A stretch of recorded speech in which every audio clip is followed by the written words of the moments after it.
What up, friends? You and me forever. And today we're going to be reviewing JID's newest album, The Forever Story. This is the third album overall by American rapper JID. JID only started relatively recently back in 2017, but he has been quickly rising up to be one of the mainstays in the modern hip-hop scene. His previous record, DiCaprio 2, was a great taste of what JID was cooking up after his debut album, The Never Story. DiCaprio 2 specifically showcased some great lyrical skills, flows, and also both his harder and softer sides that really put him in a different position compared to a lot of other modern rappers. Him having an edge while also having a vulnerable side too made him really stand out from the crowd. The Forever Story is a sequel of sorts to his debut record, and this album just keeps up everything that he's been working towards in making it. It feels like a great culmination of what he was doing beforehand. Despite feeling a bit long and running out of steam a bit near the end, this is a great project that no hip-hop fan should miss out on. After a pretty chill and spacey intro, we get to the first real track on the record, Radar. This one's pretty good, though I find the second half to be quite a bit more engaging than the first half. This is mostly because I feel like the beat is kind of missing something in that first section. It feels a bit bare bones compared to a lot of the other beats on the project. However, I do think this song is a very fun, braggadocious anthem, especially in the line, "I got that shit you can play for your mama, I got that shit you can play for the hoes." This song also sees JID going against all of these institutions that keep both him and other African Americans down, trying to rise above the system and change it for the better.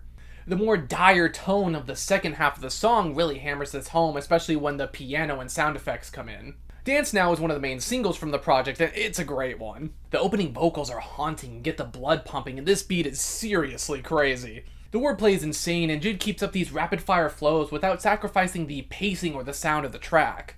It's seriously seamless, switching between a bunch of different flows and beats all within one song. The whole song lyrically deals about his upbringing around drugs and gangs and how he navigated the world. The whole song has an incredible atmosphere that really needs to be heard to be fully understood. The next track, Crack Sandwich, is by far one of the best songs on the record. The whole middle portion of this album is just fantastic, and the beat on this one in particular is just insane. It has this sort of dilapidated haunted house aesthetic to it, with JID's flows being very bouncy, yet also very sinister and serious at the same time. It has some unsettling portions to it, as this track largely deals with JID's relationships with his brothers and how they kind of interacted with their family and their community. There's some haunting insights into these relationships, and that third verse especially, when they switch it up and the beat just slows down, gets even more dark. It shows JID very hungry to sort of reach this level of success and break out and sort of lift up his community in the process. He wants to eliminate all roadblocks that impede on their success. Can't Punk Me is getting into more jazzy and soulful territory with that warm bass and drum tone. The swaps between the faster and slower parts of the beat on this track are just seamless, and both JID and EarthGang just deliver that energy on this one. The lyrics are also pretty interesting, giving more insight on how JID started to become more serious about his rap career and how he started really honing his craft. Now, because there's so many songs on this project and so many songs that are really good, I'm gonna be kind of rapid firing through some of these, but again, pretty much every song on this album, at least most of them, are just fantastic. Surround Sound is one of the other main singles for the project and actually has kind of a similar energy to Dance Now. Again, there's some great flows and switch-ups while keeping those beat switches coming too. I love that Aretha Franklin sample in the beginning alongside that ominous piano, and the wordplay on this one is just fantastic. It's catchy as hell, and 21 Savage especially is just gunning for that top spot. Both he and JID are just a great combination. The third verse, when the beat slows down, is also very well done, with JID rapping like the beat isn't even slow in the first place. He just keeps up that energy. Cody Blue 31 might be my favorite song of the record. It's just so different compared to everything else, but in a really seamless and smooth way. Like, we got JID singing really well. Like, goddamn, where was this man keeping that voice? That soulful R&B infused instrumental with these warm drums, slick bass, and brass segments even, like, it's just so mesmerizing, and those background vocals are beautiful. The whole track just feels so whole and fulfilled, like every space on this song is just filled with this curtain of sound. The lyrics are also fantastic, with JID taking a more somber look at all of the injustices that plague America in the modern day, with,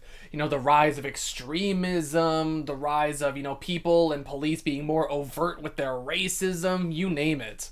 This might be a weird comparison, but it really does sound like a track that Flowbots would create, which is a pretty big compliment from me. Bruddanem is another track with JID kind of talking about the relationship that he had with his brothers, with a quirky little guitar forming the backbone of this one. Those dulcet violins are ethereal, and those flows aren't something to ignore either, especially when the drums kick in. Even Lil Durk got those gliding flows that just make everything so pleasant to listen to. To follow up the previous track, Sistanem focuses on JID's relationship with his sister. This track is a bit darker sounding, with a liquid-styled bass and more hypnotic beats that really showcase the rockier relationship that he had with her. James Blake and Yuli on the chorus were just mesmerizing, and the lyrics being sort of a linear progression in how his relationship with her evolved from when he was younger, or when they were younger, to where they are now was really interesting, and it's a nice change of pace lyrically for the project too. Can't Make You Change is one of the last soul and R&B infused tracks on this middle portion of the project. It almost has a bit of like the smoother side of 90s hip-hop to it, which is a pretty good shakeup while also remaining pretty consistent to the album's sound. The smooth flows alongside Ari Lennox's chorus give this track a very sensual and smoky feeling to it. It's a great ambiance that really gives this track a unique vibe compared to that of the rest of the project. The bridge is just incredible, and the two-part structure to this track gave JID a lot of freedom to experiment with different beat switches and flows too. After this song though, I find that the album starts to run out of steam. The intro 2 stars showed promise, but I find the main beat to be pretty lacking. It just doesn't compare to all of the intricate stuff that we've heard previously on the record. The beat is just pretty skeletal and bland, with just a simple sample and drums that compose it. The background vocals do add some texture to the song, but the main vocals being filtered so much really takes me out of the vibe. It just comes off a bit corny and unnecessary. The beat switch on this one specifically also has little to nothing to do with the first half of the song. It's pretty jarring. With Just in Time, it's kind of annoying in how much that sample repeats, and I find that the drums and just beats in general don't really have the power needed to back up a harder track like this. It's by far the most generic sounding song on the record, and there's honestly really nothing about it that I like. The features also just weren't that great, and I find that they made the pacing of the song kind of awkward. Money is okay. It feels a little bit cheesy with the sort of children's choir singing over the hook, but I really like the instrumental on this one. JID's flows do have some confident vibes to them about him getting his bag, but I feel like it's almost a bit too silly for its own good sometimes. However, I do like the more triumphant angle that this song has, as he's basically made it at this point and he's kind of looking back at his life and his struggles. He's basically seeing how far he's come, but I do find that hook kind of detracts from the song overall. Better Days is a pretty good song though, feeling a bit more indie in its guitar and synth focus. The flows are smooth over that slick bass line, and I also find the drums to be pretty tight and punchy too. It seems like kind of a final ode to his siblings and his friends and the history that they've had, which makes it a fitting and sort of sentimental conclusion to what is essentially nearing the end of the record. The final track, Lauder 2, is pretty good, however, it does feel a bit odd to end the album with it. The sound is a bit inconsistent to what he was building up towards, as this one is largely very electronic and bass driven.